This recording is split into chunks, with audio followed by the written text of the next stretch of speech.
आज हम लोग थर्ड सेमेस्टर में जो first paper traditional western logic का है उसके अंतर्गत कैटेगोरिकल सिलोजिज्म निरपेक्ष न्यायवाद की चर्चा करेंगे। न्यायवाक्य या सिलोजिज्म क्या होता है? न्यायवाक्य या सिलोजिज्म एक प्रकार की युक्ति है, आर्ग्यूमेंट है, जिसके अंतर्गत दो आधार वाक्य और एक निष्कर्ष पाया जाता है। Syllogism is a kind of argument in which we have two premises followed by a conclusion. न्यायवाक्य या सिलोजिज्म के कई प्रकार संभव है, जैसे निरपेक्ष न्यायवाक्य, कैटेगोरिकल सिलोजिज्म, वैकल्पिक न्यायवाक्य, डिसजंक्टिव सिलोजिज्म, हेतु हेतुमत न्यायवाक्य, हाइपोथेटिकल सिलोजिज्म आदि। निरपेक्ष न्यायवाक्य की यह विशेषता होती है कि इसके अंतर्गत जो दोनों आधार वाक्य हैं और निष्कर्ष, यह तीनों ही स्वयं में एक निरुपाधिक तर्क वाक्य होते हैं। In categorical syllogism, both the premises as well as conclusion are categorical propositions, जबकि वैकल्पिक न्याय वाक्य में एक आधार वाक्य वैकल्पिक तर्क वाक्य होगा, डिसजंक्टिव प्रपोजिशन होगा, तो वहीं हेतु हेतुमत न्याय वाक्य हाइपोथेटिकल सिलोजिज्म में एक आधार वाक्य को कम से कम हेतु हेतुमत तर्क वाक्य अथवा कथन होना चाहिए। अब हम निरपेक्ष न्याय वाक्य की जो संरचना है, आकार है, उसकी चर्चा करेंगे और इसके लिए हम निरपेक्ष न्याय वाक्य के एक उदाहरण को लेते हैं।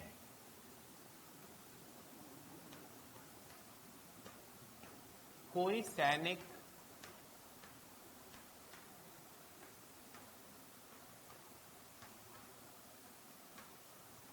बहादुर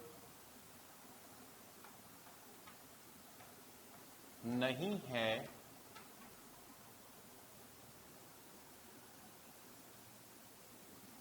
कुछ गायक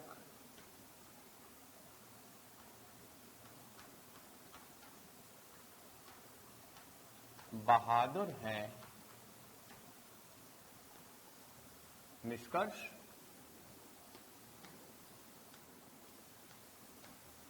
कुछ गायक सैनिक नहीं हैं।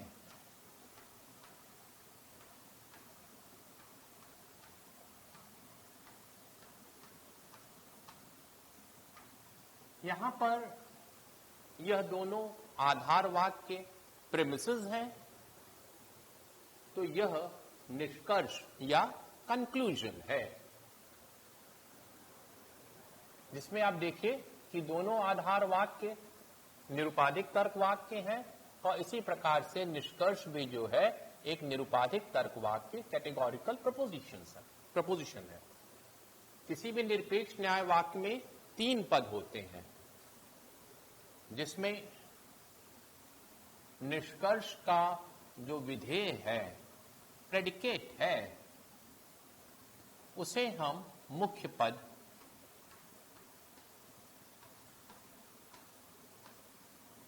मेजर टर्म कहते हैं।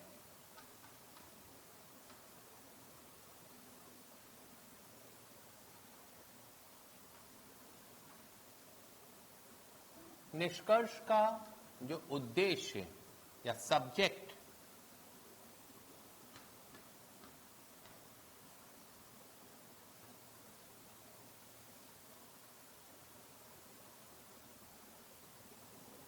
निष्कर्ष का उद्देश्य अथवा सब्जेक्ट वह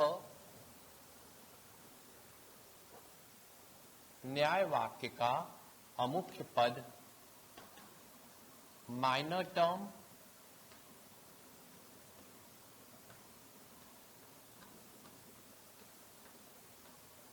अमुख्य पद होता है, तो वहीं पर मध्यम पद वह पद है जो कि दोनों आधार वाक्यों में पाया जाता है। जैसे कि बहादुर, ये जो है middle term.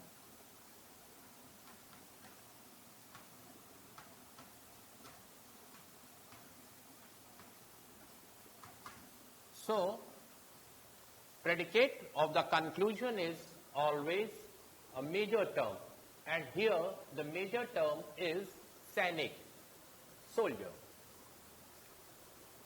The subject of the conclusion is minor term.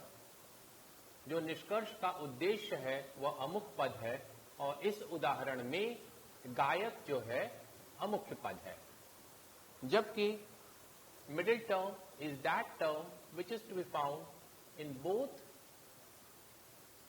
the premises. और इस उदाहरण में इसलिए जो मध्यम पद है वह बहादुर है। जैसा कि हमने बताया, निरपेक्ष न्याय वाक्य में दो आधार वाक्य होते हैं, और जिसमें जो पहला आधार वाक्य है, कोई सैनिक बहादुर नहीं है, यह मेजर प्रीमिस है।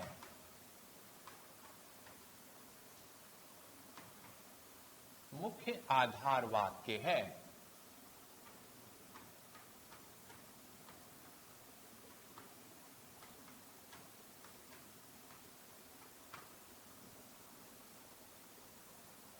क्यों? क्योंकि यहां पर हम मुख्य पद सैनिक को इसमें पाते हैं। कुछ गायक बहादुर हैं, यह अमुख्य आधार वाक्य है, माइनर प्रीमिस है।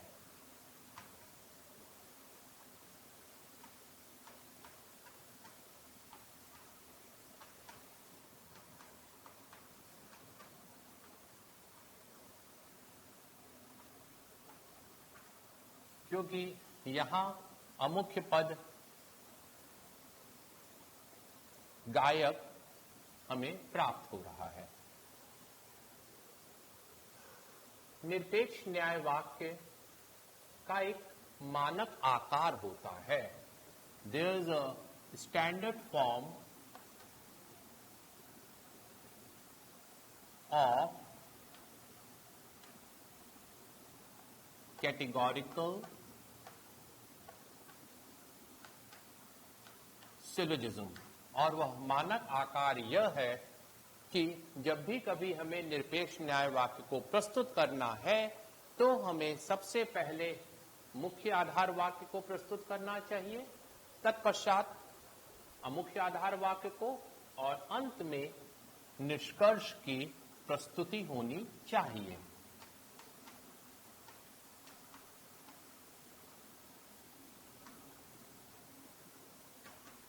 और यदि कोई न्याय वाक्य, निरपेक्ष न्याय वाक्य मानक आकार में नहीं है, तो हमें उसे सर्वप्रथम मानक आकार में व्यवस्थित करना चाहिए।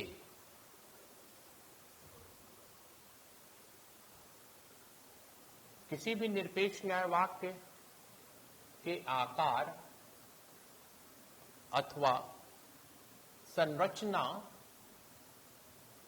स्ट्रक्चर या फॉर्म के अंतर्गत आकार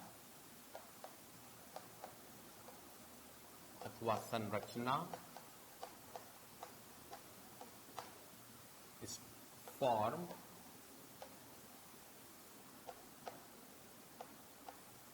और स्ट्रक्चर के अंतर्गत हम अवस्था, मूड एवं आकृति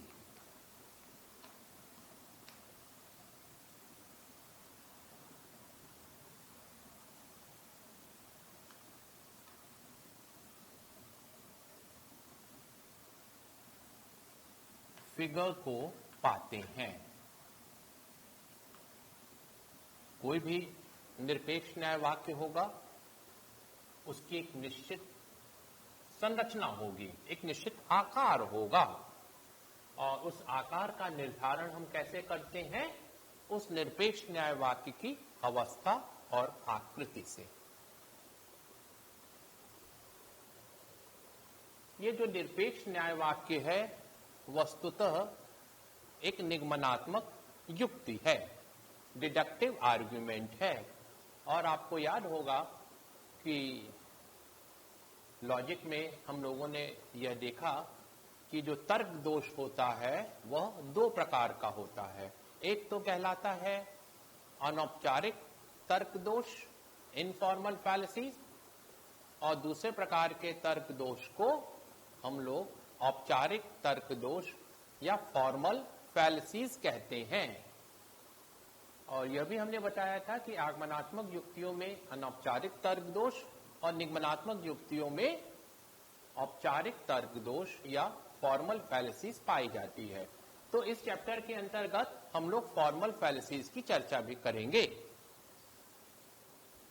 और यहां पर हम यह देखते हैं कि यह जो निरपेक्ष न्याय वाक्य अथवा निगमनात्मक युक्ति है वह स्वयं में वैध है कि अवैध है। आपको ये बात याद होगी कि निगमनात्मक युक्तियां वैध अथवा अवैध होती हैं, वैलिड और इनवैलिड होती हैं। तो वहीं जो आगमनात्मक युक्तियां हैं, इंडक्टिव आर्ग्यूमेंट्स हैं, वे करेक्ट और इनकरेक्ट, गुड और बैड रीजनिंग, उचित युक्ति अथवा अनुचित युक्ति होती है। यह भी आपको बताया गया कि जो निगमनात्मक युक्तियां होती हैं वह आकारिक होती हैं, अर्थात प्रत्येक निगमनात्मक युक्ति का एक निश्चित आकार है। और यह भी हमने देखा कि जो निगमनात्मक युक्तियों की वैधता आकारिक होने का अर्थ यह है कि अगर एक आकार, स्ट्रक्चर और फॉर्म वैलिड है तो उससे हम जितनी भी युक्तियों का निर्माण करेंगे वह वैध होगी। अगर आकार वैध है तो, और अगर आकार या संरचना अवैध है तो उससे जितनी भी युक्तियों का हम निर्माण करते हैं वह अवैध ही होगी।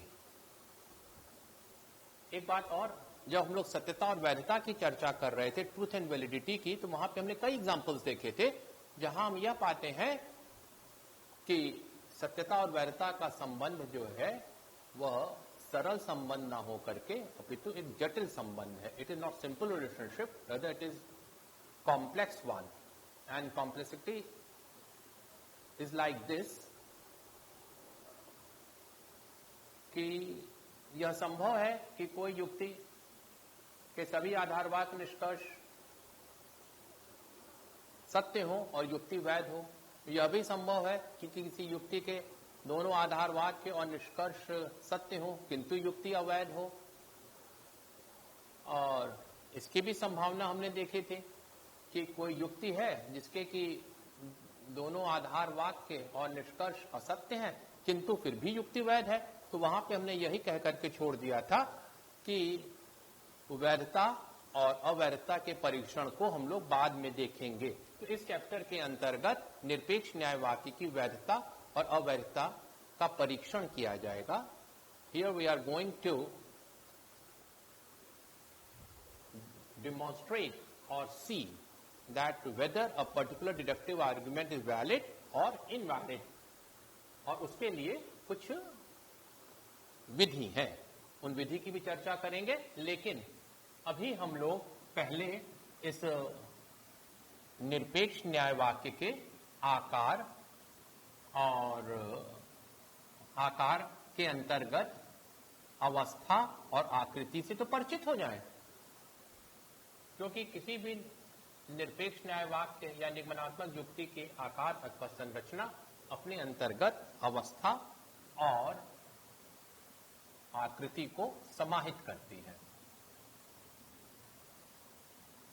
तो अवस्था की पहचान कैसे होती है? अवस्था की पहचान में हम यह देखते हैं कि मुख्य आधार वाक्य कौन सा तर्क वाक्य है, अमुख्य आधार वाक्य कौन सा तर्क वाक्य है, और अंत में निष्कर्ष किस प्रकार का निरुपाधिक तर्क वाक्य है। तो यहां आप देखिए, जो मुख्य आधार वाक्य है वह ई तर्क वाक्य है, कोई सैनिक बहादुर नहीं है, सर्वव्यापी निषेधात्मक, कुछ गायक बहादुर हैं, ये हो गया आई तर्क वाक्य, अंशव्यापी विध्यात्मक पर्टिकुलर अफर्मेटिव, और कुछ गायक सैनिक नहीं है, यह अंशव्यापी निषेधात्मक पर्टिकुलर निगेटिव या ओ तर्क वाक्य होगा। तो इस प्रकार से इस निरपेक्ष न्याय वाक्य की जो अवस्था हो गई वह EIO है। EIO कहने का मतलब major premise is E proposition, minor premise is I proposition and the conclusion is O proposition, right. अब हम आ जाए आकृति पे। तो हम निरपेक्ष न्याय वाक्य के अंतर्गत 4 आकृतियों को पाते हैं। और ये आकृति क्या है? वस्तुतः जो आकृति है वह निरपेक्ष न्याय वाक्य के अंतर्गत जो मध्यम पद है दोनों आधार वाक्य में, उसकी स्थिति का निरूपण है। कहने का अर्थ कि मुख्य आधार वाक्य में मध्यम पद किस स्थान पर है और अमुख्य आधार वाक्य में मध्यम पद किस स्थान पर है, और यह स्थान कहने का अर्थ कि वह आधार वाक्य का उद्देश्य है अथवा विधेय, राइट। तो ओके, इसकी आकृति 4 प्रकार की होती है। पहले इसको हम लोग देख लें, तो इस एग्जाम्पल में देखेंगे इसकी कौन सी आकृति है। तो जो पहली आकृति MP SM therefore SP, this is your first figure. Then second figure PM SM therefore SP. Third figure MP MS therefore SP. Fourth and the last figure will be PM MS therefore SP. तो पहली आकृति में कहने का अर्थ ये हुआ कि जो मध्यम पद है वह पहली आकृति में मुख्य आधार वाक्य में जो मध्यम पद है वह उद्देश्य के स्थान पर है, जबकि अमुख्य आधार वाक्य में जो मध्यम पद है मिडिल टर्म है वह प्रेडिकेट के प्लेस पे साफ साफ दिखाई दे रहा है। सेकंड फिगर में जो मिडिल टर्म है वह दोनों ही सिचुएशन में प्रेडिकेट के प्लेस पे है, PM SM, middle term predicate. और थर्ड फिगर में जो मिडिल टर्म है both the premises major as well as minor, it is at a subject place. जो मिडिल टर्म है वह उद्देश्य की जगह पे है थर्ड फिगर में। एंड द लास्ट फिगर में जो मिडिल टर्म है मेजर प्रेमिस में प्रेडिकेट के प्लेस पे है, और माइनर प्रेमिस में जो मिडिल टर्म है मध्यम पद है वह सब्जेक्ट या उद्देश्य के स्थान पर है। तो इस प्रकार से मध्यम पद की स्थिति के आधार पर केवल 4 आकृतियों की ही संभावना बनती है। ऐसा हम क्यों कह रहे हैं? इसलिए 5वीं पॉसिबिलिटी हो ही नहीं सकती है। या तो हम यह स्वीकार करें कि मुख्य आधार में वाक्य में मध्यम पद पहली आकृति में उद्देश्य के स्थान पर और अमुख्य आधार वाक्य में विधेय के स्थान पर। दूसरे में दूसरी पॉसिबिलिटी या तो दोनों में ही सिचुएशन में मध्यम पद विधेय के स्थान पर हो। तीसरी फिगर में या तो मिडिल टर्म जो है दोनों ही सिचुएशन में सब्जेक्ट के प्लेस पर हो। And the fourth and the last will be in the major premise middle term is at predicate place and in minor premise it is at subject place. Okay. How to remember? It's very simple. जो major premise है it is in the form of MPPM MPPM. मजाक में हम कह सकते हैं कि पहले कोई व्यक्ति मेंबर पार्लियामेंट होगा तब वो प्राइम मिनिस्टर होगा। वैसे तो खैर इंडियन डेमोक्रेसी में इसके बहुत से एब्रेशंस और कई आपके अपवाद भी हैं कि व्यक्ति जो है सांसद ना हो करके भी वो पहले प्रधानमंत्री बन गया, बाद में वह राज्यसभा से कहीं से हो। लेकिन normal convention one is to be member parliament then prime minister, MP PM MP PM. Okay. Minor premise में जो ऑर्डर है वो एसएम एसएम एसएम एसएम समझिए, मतलब छोटी degree secondary board examination matriculation, और उसके बाद MS MS master surgery senior degree, तो एसएम एसएम एमएस एमएस। और कंक्लूजन तो चारों में सेम रहेगा, एसपी एसपी एसपी एसपी। तो बड़े आराम से ये चारों फिगर को आदमी 2 मिनट ध्यान से देखेगा तो दिमाग में बैठ जाएगी। हाँ, अब इस एग्जाम्पल में देखें कि इसकी फिगर क्या है।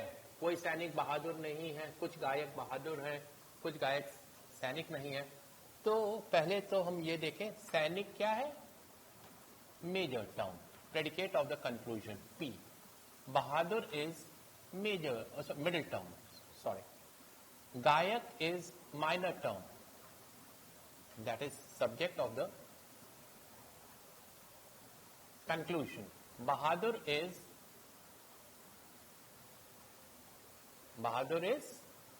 middle term.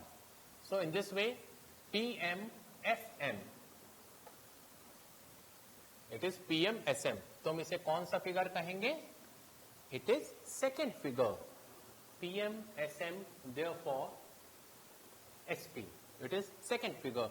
इसका कंप्लीट डिस्क्रिप्शन अगर देना हो इस निरपेक्ष न्याय वाक्य का तो हम कहेंगे कि यह EIO2 है।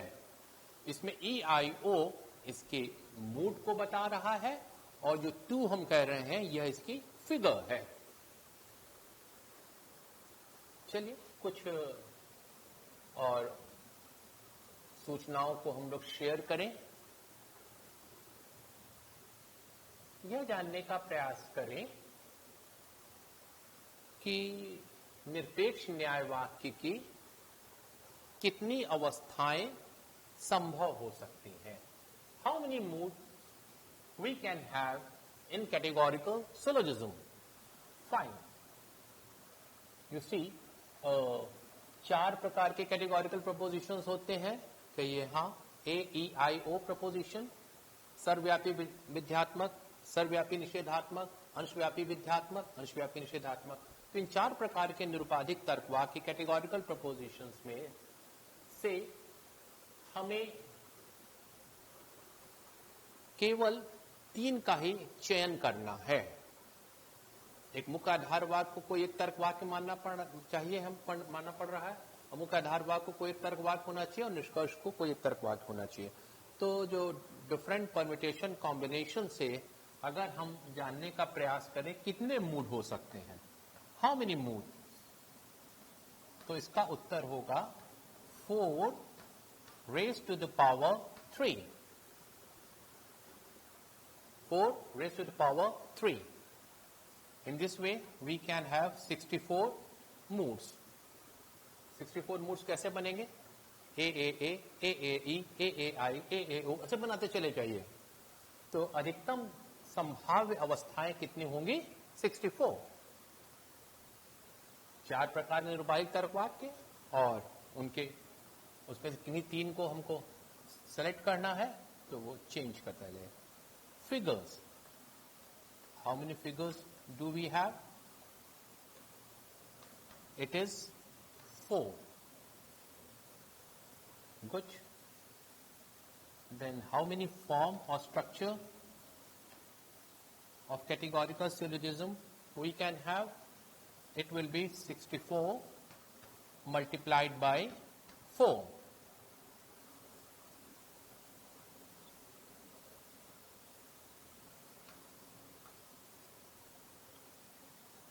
तो 256, क्योंकि मूड या अवस्थाएं 64 हैं, फिगर 4 है, इन दोनों को मल्टीप्लाई कर देंगे तो यह फिगर हो गया 256। तो इस प्रकार से निरपेक्ष न्याय वाक्य कैटेगोरिकल सिलोजिज्म की 256 आकार अथवा संरचना संभव है। और इन 256 फॉर्म और स्ट्रक्चर में से you will be surprised to know that only 15 forms are valid. Oh, 15 forms are valid.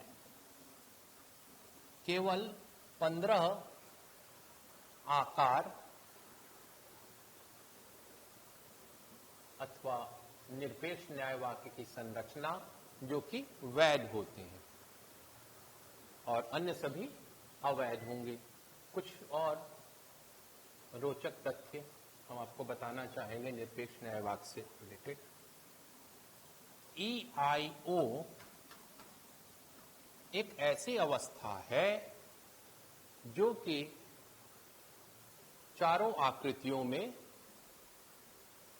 वैध होती है। EIO तो वहीं AAA अवस्था मूड केवल फर्स्ट फिगर में वैलिड होती है और रिमेनिंग में वह इनवैलिड है। अब हम लोग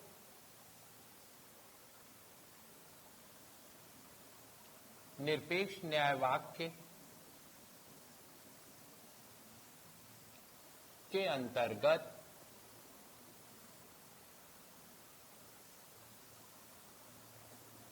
उन दो विधियों से परिचित होंगे जिसके माध्यम से हम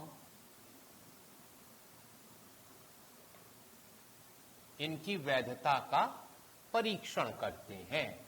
निरपेक्ष न्याय वाक्य की वैधता के परीक्षण की दो विधियां हैं।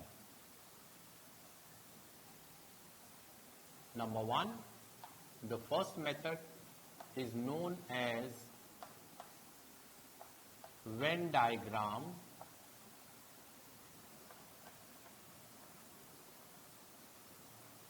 technique।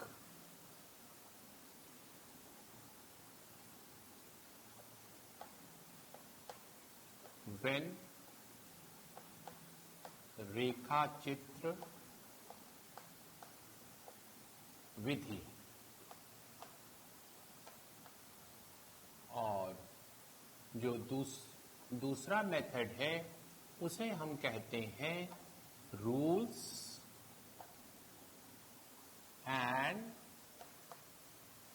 फैलेसीज। हिंदी में नियम एवं तर्क दोष। इसमें हम लोग पहले वेन रेखा चित्र विधि वेन डायग्राम टेक्निक से एक्वेंटेड होंगे। और ये Venn diagram technique famous logician when के द्वारा प्रस्तुत किया गया। और इस वेन रेखा चित्र विधि में हम सर्वप्रथम 3 अंतर्व्यापी वृत्तों का सृजन करते हैं, निर्माण करते हैं। We construct 3 overlapping circles for proving the validity of given categorical syllogism। और ये जो 3 ओवरलैपिंग सर्कल हैं, अंतर्व्यापी वृत्त हैं, क्यों लिए बनाए जा रहे हैं? क्योंकि हमें 3 पदों को दिखलाना है। SPM निष्कर्ष का उद्देश्य अर्थात अमुख्य पद, निष्कर्ष का विधेय predicate of the conclusion major term, और मध्यम पद या मिडिल टर्म जो कि दोनों आधार वाक्यों में पाया जाएगा। तो ये जो हमने वेन डायग्राम टेक्निक में पहले जो 3 ओवरलैपिंग सर्कल बनाया है, अब हम यह समझें कि इसमें जो विभिन्न क्षेत्र हैं, जो रीजन्स हैं, वह किन पदों की उपस्थिति को दर्शाते हैं। कहने का मतलब किस रीजन में कौन सा टर्म प्रेजेंट है और कौन सा टर्म एब्सेंट है, जो कि बड़ा इजीली देखा जा सकता है और समझा जा सकता है। तो जो यह पोर्शन है, पहला पोर्शन, इसे हम कहेंगे SP बार M बार। कहने का मतलब यहां पर उद्देश्य का सदस्य तो है, किंतु विधेय और मध्यम पद का सदस्य नहीं है। लास्ट जो चैप्टर था कैटेगोरिकल प्रपोजिशन का, निरुपाधिक तर्क वाक्य का, वहां पे हम लोगों ने यह देखा था कि इन निरुपाधिक तर्क वाक्यों को प्रतीकात्मक रूप में कैसे व्यक्त किया जाता है और उसे रेखा चित्र विधि से कैसे प्रस्तुत किया जाता है। माने सिंबॉलिक और diagrammatic representation of categorical preposition, यह आपके लास्ट चैप्टर के अंत में बतलाया गया था।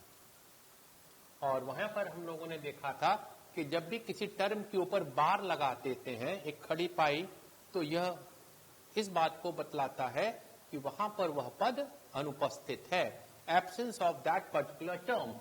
SP bar M bar means only subject is present, whereas predicate and middle term are absent over here in this region. Second portion is SP M बार। यहां पर सब्जेक्ट और प्रेडिकेट तो है, किंतु मिडिल टर्म एब्सेंट है। तो ये portion कौन सा हो जाएगा? S bar P M bar. Okay, in this very portion we have S but not P, that is P bar and M. So this is S P bar M, and in this portion we find the presence of all the 3 terms, that is subject, predicate and middle term, that is SPM. and here यहां पर इस क्षेत्र को हम कहेंगे S bar P M, and the last one will be S bar P bar M. ठीक? तो अगर 3 हम ओवरलैपिंग सर्कल बनाते हैं, तो इन 3 ओवरलैपिंग सर्कल के अंतर्गत हम 7 डिस्टिंक्ट रीजन्स या क्षेत्र को पाते हैं।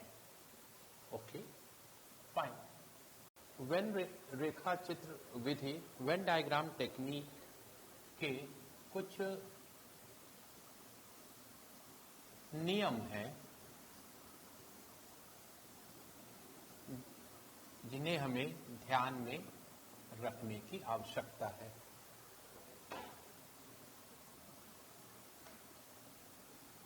सबसे पहली बात तो यह है कि वेन डायग्राम टेक्निक से जब हम निरपेक्ष न्याय वाक्य की वैधता का परीक्षण करते हैं, तो हम आधार वाक्यों का रेखांकन करते हैं, और यदि आधार वाक्यों के रेखांकन के साथ ही साथ निष्कर्ष स्वतः रेखांकित हो जाए तो न्याय वाक्य या सिलोजिज्म वैलिड होता है, अन्यथा न्याय वाक्य अवैध या इनवैलिड हो जाएगा। If in diagramming the premises, conclusion is automatically diagrammed, then syllogism turns out to be valid, otherwise it is going to be invalid one. दूसरी बात, यदि आधार वाक्यों के समूह में एक आधार वाक्य सर्वव्यापी तर्क वाक्य है और दूसरा आधार वाक्य अंशव्यापी तर्क वाक्य है, तो हमें सर्वप्रथम सर्वव्यापी आधार वाक्य का रेखांकन करना चाहिए. In the set of premise. इसके अतिरिक्त यदि कोई एक आधार वाक्य, माने जो अंशव्यापी आधार वाक्य, यदि कोई अंशव्यापी आधार वाक्य ऐसा है जिसका संबंध दो क्षेत्रों से है, तो ऐसी स्थिति में हम न्याय वाक्य को अवैध मानते हैं और यह स्थिति बॉर्डर लाइन केस, सीमांत रेखा स्थिति कहलाती है. इसके अतिरिक्त यह तो हमें ध्यान रखना ही पड़ता है, चाहे वो वेन रेखाचित्र विधि हो, चाहे नियम और तर्क दोष, कि जो न्याय वाक्य है जिसका हमें परीक्षण करना है उसे अवश्य मानक आकार में होना चाहिए. It has to be always standard form, otherwise जो वैलिडिटी को हम परीक्षण कर रहे हैं वह ठीक नहीं होगा. अब हम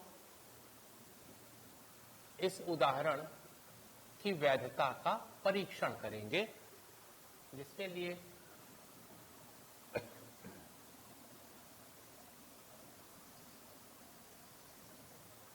हम सबसे पहले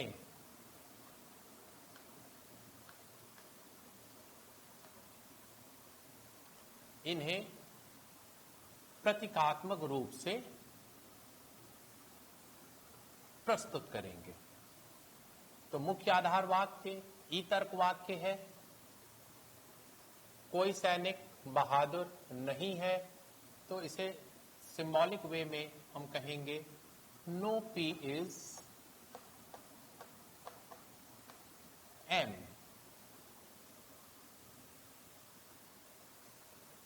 अमुख्य आधार वाक्य का सिम्बलाइजेशन जब हम करेंगे तो हो जाएगा सम S इज M.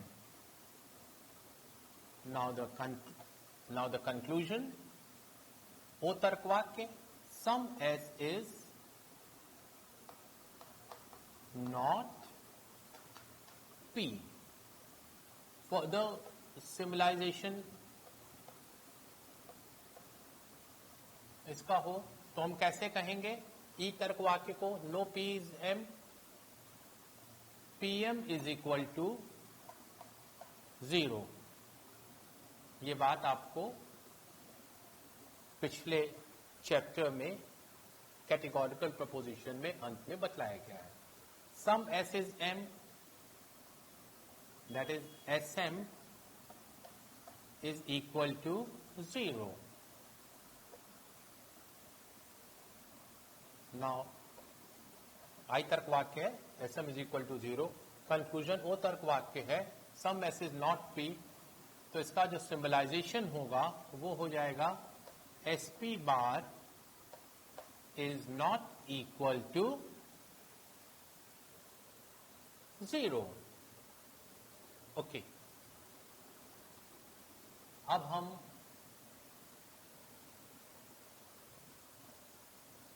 इसके परीक्षण के लिए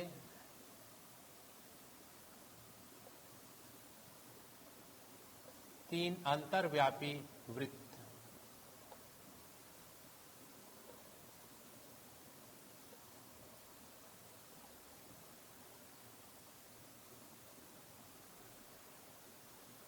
का निर्माण किए, जो कि तीन पदों के लिए S यहां पर गायक, P सैनिक मुख्य पद, M मध्यम पद, जो इस उदाहरण में क्या होगा,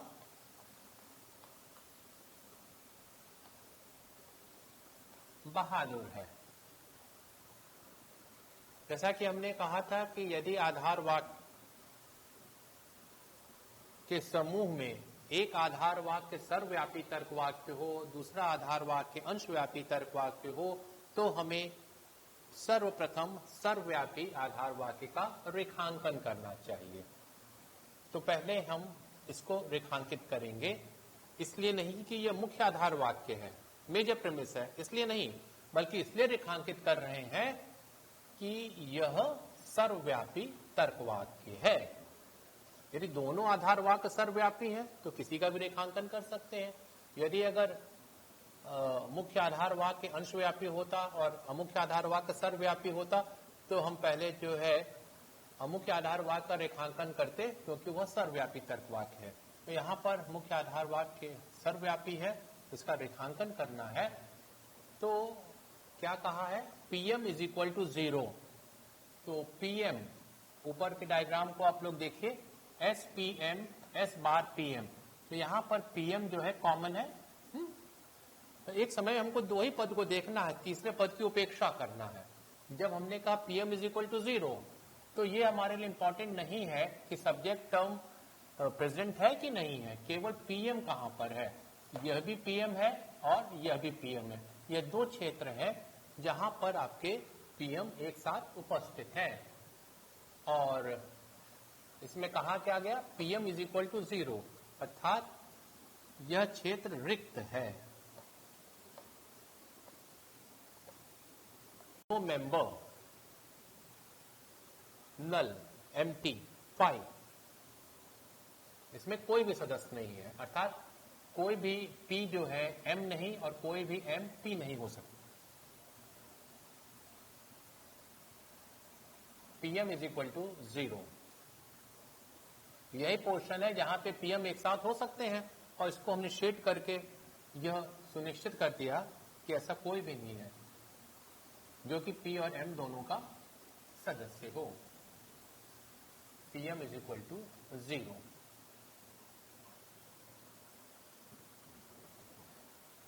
दूसरा आधार वाक्य SM is equal to 0। SM, SP bar M, यह भी SM है, और SPM, यह भी SM है, right. This is S bar PM and this is SPM। सो यह पोर्शन तो ऑलरेडी स्टेटेड है, अर्थात यहां पे तो कोई सदस्य हो ही नहीं सकता। तो फिर SM is not equal to 0 के लिए, SM is not equal to 0 के लिए आवश्यक क्या है कि X को यहां पर हो।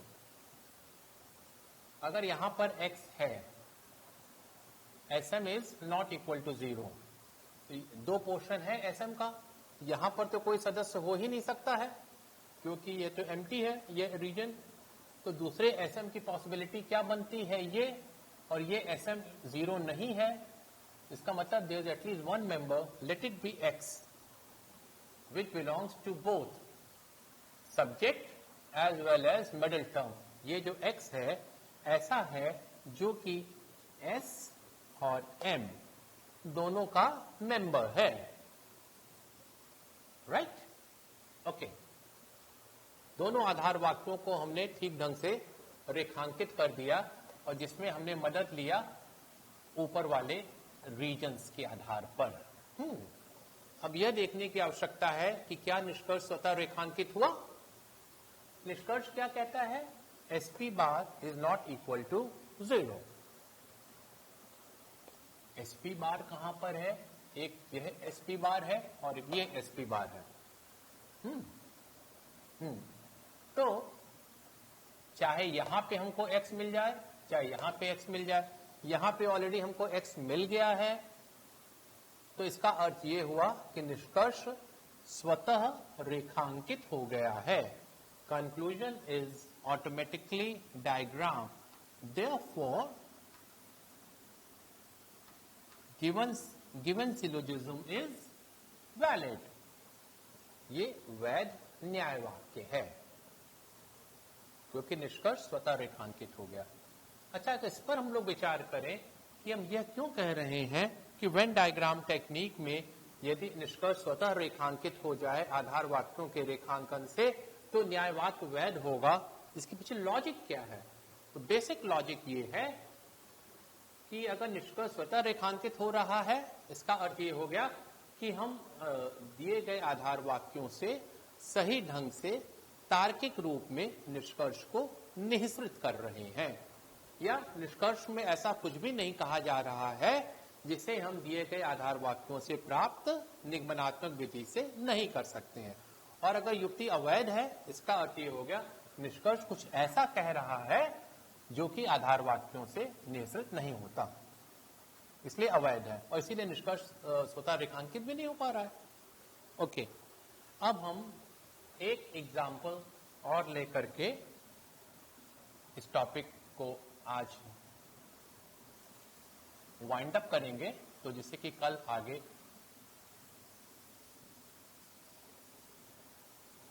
नियम और तर्क दोष से परिचित हो सकें।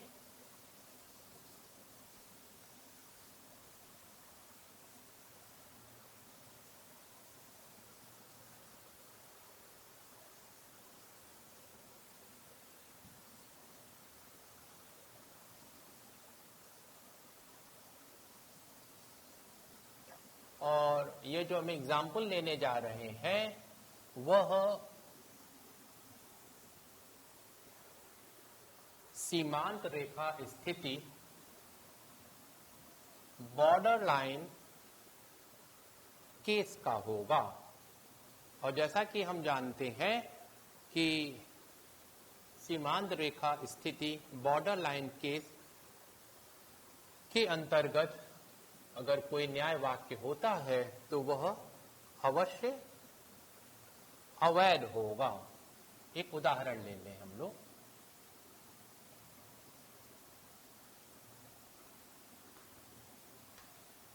सभी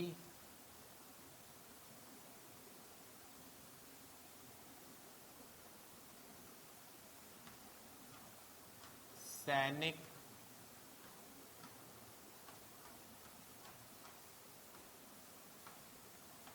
बहादुर हैं,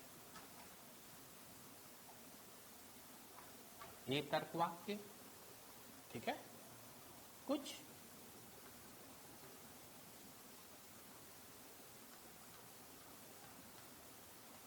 बहादुर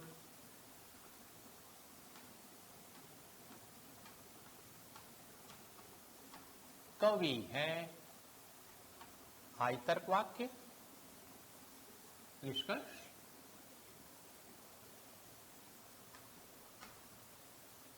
कुछ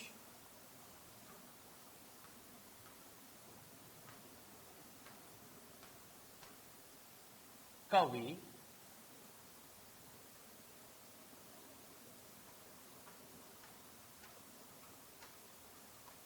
सैनिक हैं। अवस्था तो आप आसानी से पहचान लेंगे, AII। आकृति सैनिक मुख्य पद, निष्कर्ष का विधेय। बहादुर मध्यम पद, PM, फिर बहादुर मध्यम पद। कवि अमुख्य पद, माने निष्कर्ष का उद्देश्य। PM, MS, therefore SP। कौन सी आकृति होगी? AII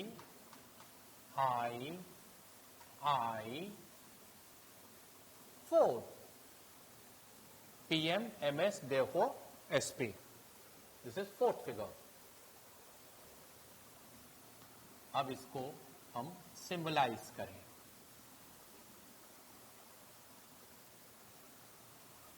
तो हो जाएगा all P is M। Next, some M is S। Now the conclusion,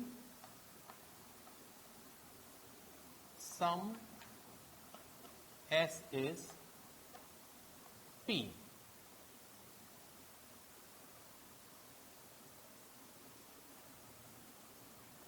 further symbolize करें, एक तर्क वाक्य है तो ये हो जाएगा PM bar is equal to 0।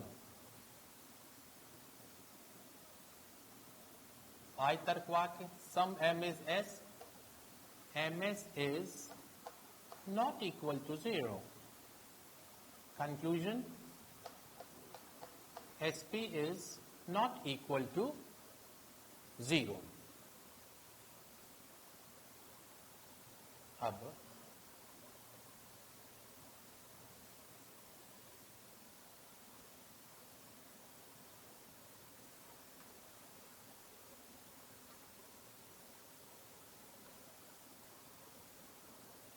तीन ओवरलैपिंग सर्कल बना लिया, क्योंकि तीन टर्म है, मुख्य पद, अमुख्य पद और मध्यम पद। तो अमुख्य पद माने सब्जेक्ट ऑफ द कंक्लूजन कवि, सही है। मुख्य पद निष्कर्ष का विधेय, प्रेडिकेट ऑफ द कंक्लूजन सैनिक, और मध्यम पद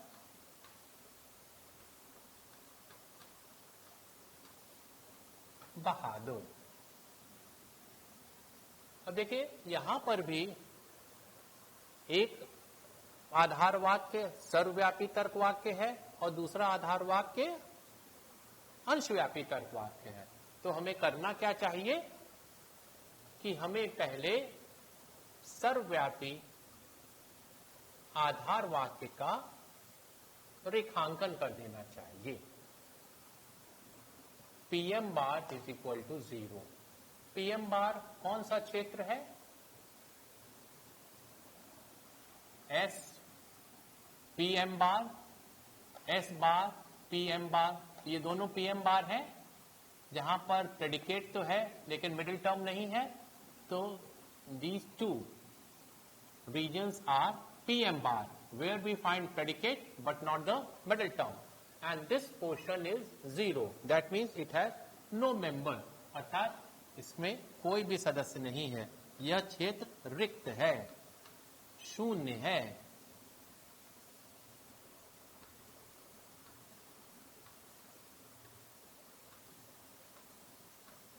तो एम्प्टी बताने के लिए उस रीजन को हम क्या कर देते हैं, शेड कर देंगे। और जब यह दिखलाना होगा कि उस पर्टिकुलर एरिया में कम से कम एक मेंबर अवश्य है, there is at least one member, उसके लिए हम उस रीजन में एक्स को डाल देते हैं, एक्स को रखते हैं, there is at least one member, let it be X. अब आइए दूसरे आधार वाक्य, M S is not equal to 0। Where is M S? This portion is M S and this portion is also MS, fine। यहां पर यह भी MS है और यह भी MS है। तो ईमानदारी से हमें क्या करना चाहिए ऐसी स्थिति में जबकि कोई आधार वाक्य का संबंध दो अलग अलग क्षेत्रों से हो, तो हमें X को इन दोनों क्षेत्रों के बीच में, इन दोनों रीजन्स के बीच में रखना चाहिए, जैसे कि हमने यहां पर रखा है। टू बी ऑनेस्ट, ईमानदारी से हमको एक्स को हमें यहां प्लेस करना पड़ेगा, क्योंकि यह भी एमएस है, यह भी एमएस है। मनमाने ढंग से हम यहां पर एक्स कैसे रख सकते हैं या यहां पे कैसे रख सकते हैं? Since both the region are MS, so we have to put X in between, in between, and this is known as borderline case, border line case, सीमांत रेखा स्थिति।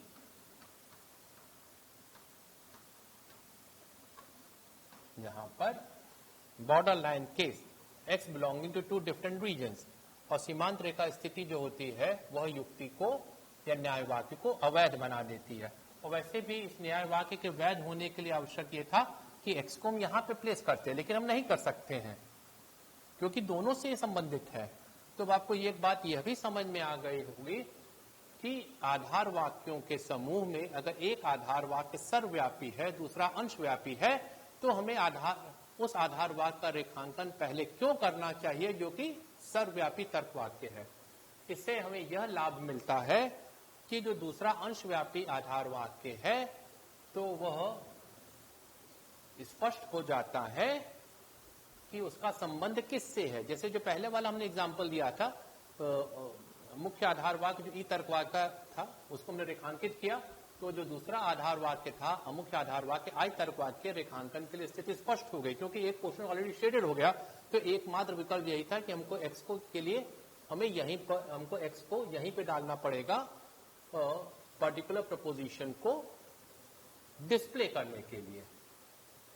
तो आज हम लोगों ने वेन डायग्राम टेक्निक से किसी निरपेक्ष न्याय वाक्य की वैधता के परीक्षण को देखा है। कल हम लोग नियम और तर्क दोष रूल्स एंड फैल्सीज की चर्चा करेंगे और उसके बाद इन पर जो आधारित एक्सरसाइज है उसको सॉल्व करेंगे। Thank you.